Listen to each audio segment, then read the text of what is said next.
dear God, this stuff works. I found myself pulling back on the stick, climbing to a higher elevation, and I broke out into the clear sky. It was beautiful. That's what we have to do.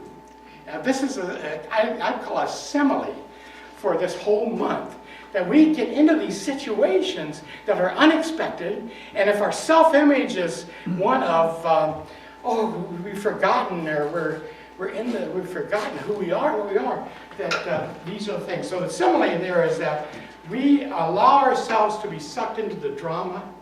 We become vulnerable, and so it's something that we need to really work and think about. So let's continue on. So the bottom line is that what we're looking at here is that we need to be aware. If I allow something to take my control of my emotions, if I allow myself to be lived by default. How many of you ever lived by default? Anyone?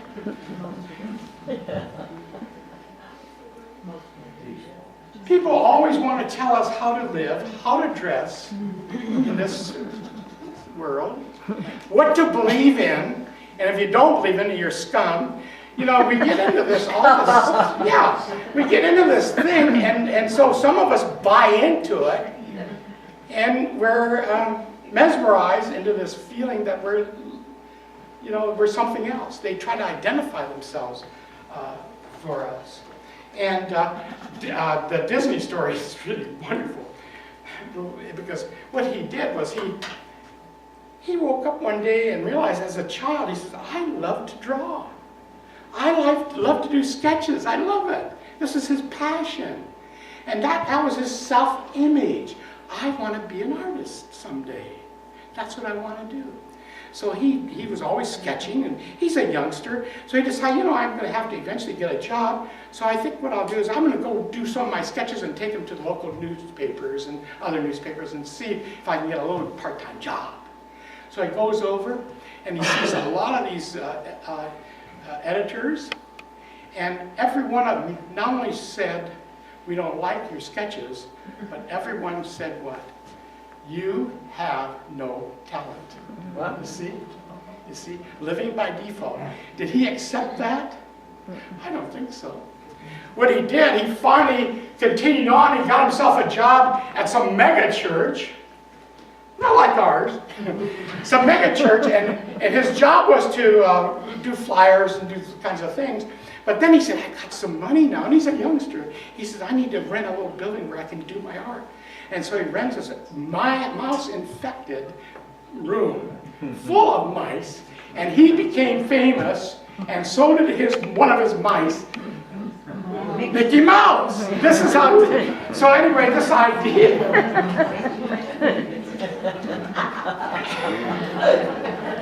Go ahead, clap for him. I know you're right.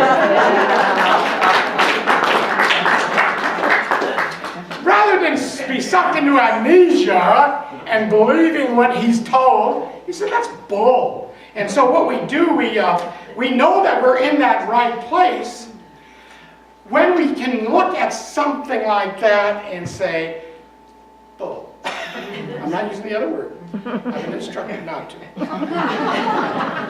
Or when something happens to us that's trying to take over our emotions, trying to get us sucked into the drama. I call it absorption. And what we do when we want to get rid of this idea of losing who we are, we need to develop what I call a conscious of so what.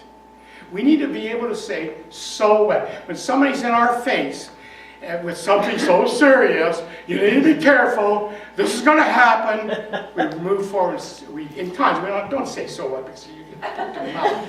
But just the conscious says, so what? It doesn't matter. So what? That's your perception. That's not mine. Each of us, when we were born, when I was born, believe it or not, when we were born as pure potential. That's what we are. When we came out of the saddle there, or whatever you want to call it, the womb, and I took my first breath, pure potential. That's what I am. That's what each one of us. We were pure potential. And beyond that, we are an infinite possibility. That's who we are. And this creative ability we have, given to us, it's a gift, it's a talent, is our idea of creating an image that will manifest. We call it imagination. But it's self-image, creating the image of who and what we think we are. And it's not something new. New thought is not new. Heck, the Greek philosopher Plato. How many of you know about Plato? He was okay. Plato, and that was 347 BC. Plato said that we have an innate creative ability to design in mind a spiritual prototype. You know, here's a guy, 347 BC, and he's talking new thought. We know this. And he says, and it's mysteriously manifests in our life if we do it with energy and emotion, that we create this spiritual prototype that's going to, it's mysterious. We don't know why or how, but I think we do. I think we have an idea of what that's all about. I'm not sure. So we've been given this gift, which we call imagination. And if you look around, look at all this stuff here, everything that we see in the physical was a product of somebody thinking about it, dreaming about it, imagining it. And I can tell you, we don't have to go too far. Here it is right here. Here it is right here.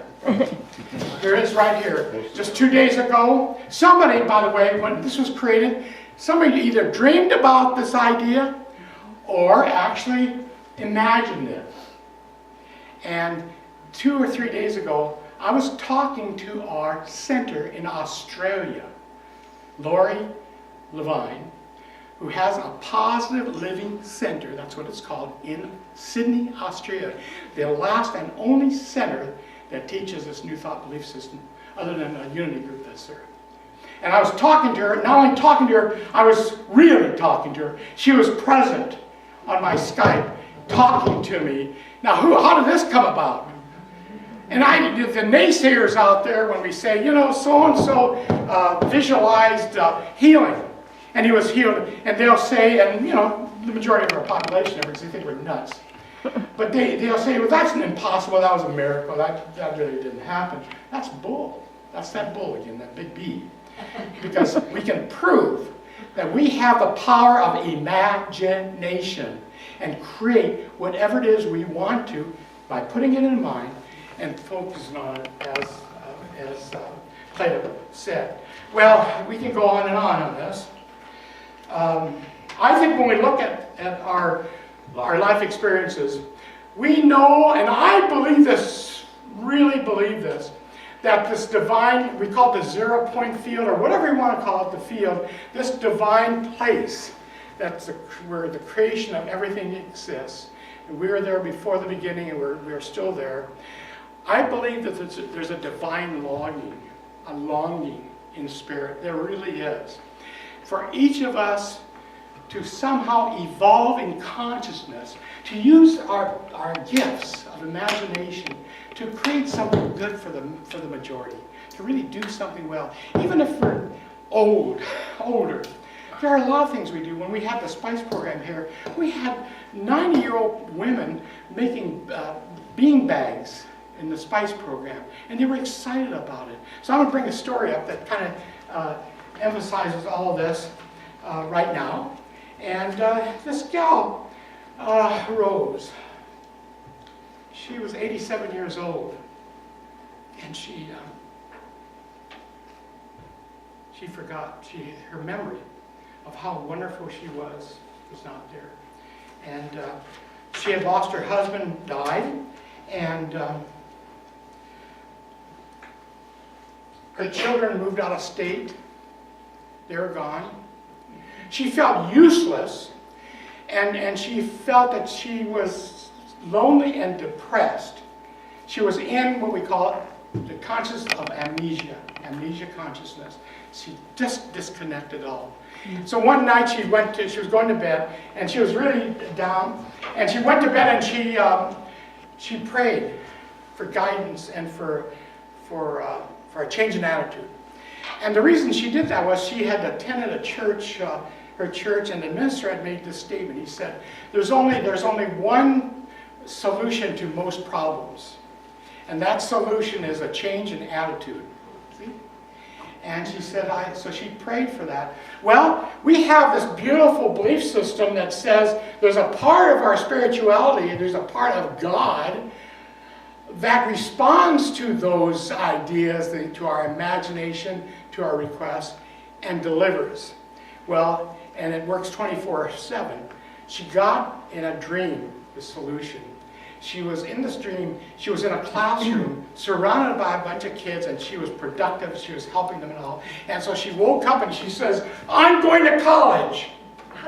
I'm going to get my degree. 87 years old. Now let's move along real quickly here because it could go on forever. So anyway, she goes to college, and the kid said, well, why are you going to college?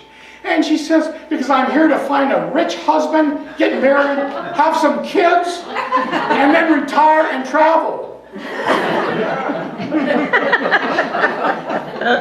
And she became an icon for this college. I mean, people would come to her, and the kids started to realize, my gosh, this gal, she's got a wealth of information. She can really, really help us. And they gravitated towards her. The year went by, and she was well known on campus.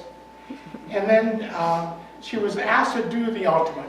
The biggest thing on a college campus is what? The football banquet. But she was asked to be the keynote speaker at the football banquet. So she's going up there, and she's walking up the stairs, and she drops her 3x5 cards. And so she leans into the mic, and she says, I gave up beer for Lent, and this whiskey is killing me. And then she got the people on her side. And she says, I'll never put those cards together and give my talk. She said, how about if I just tell you what I know? She said, yeah, tell us what you know. And then, so I've got what she said. We do not stop playing because we're old. We grow old because we stop playing. What she was doing was giving us the formula of developing a self-image that's in line with who we are, our authentic self. And then you want to hear more of this? Also, don't ask me, I don't want the answer. There are only a couple of secrets, or a few secrets to staying young, being happy, and achieving success. You have to laugh and find humor every day. Wow. You've got to have a dream. When you don't have a dream, you die. There are a lot of people walking around this planet who are dead and don't even know it. She goes on and on. There's a huge difference between growing old and growing up. I will be 88 years old next month. Anyone can get old. So getting old is a mandatory, but growing up is optional. Anyway, let's close and know that we have this divine gift of imagination. That the image we create of who and what we are does respond back, because life is a mirror. There you go. She's going to go on with that. Life is a mirror, so it reflects back to us what we put out there. So if we want to enhance our life, and if we're not, we have no excuse whatsoever to complain about stuff, to blame others for our problems. If we're not happy with what's going on, we have no excuse for it. We can change it by just changing our self-image. Would you say that's true? Yes. And so it is. Yes.